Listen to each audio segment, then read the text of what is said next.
Mahigit 2 linggo bago ang undas, may dagdag abiso ang Manila LGU sa mga bibisita sa Manila North at Manila South Cemetery.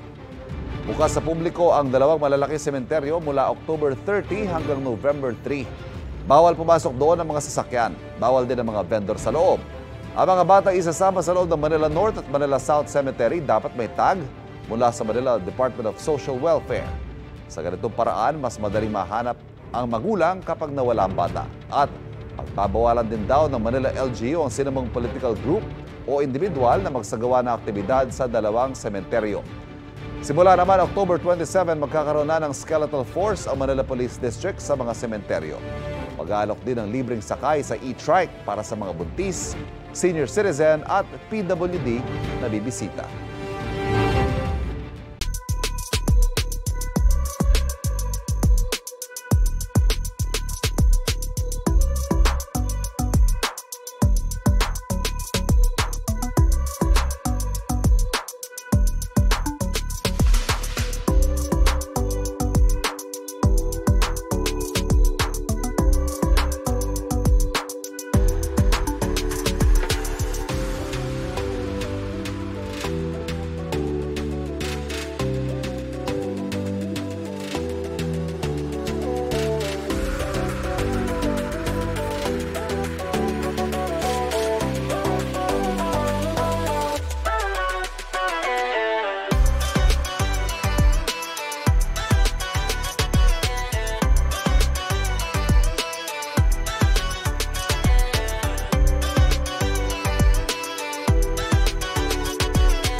Kapuso, para laging una ka sa mga balita, bisitahin at mag-subscribe sa GMA Integrated News sa YouTube. Sa mga kapuso abroad, samahan nyo kami sa GMA Pinoy TV at sa www.gmanews.tv.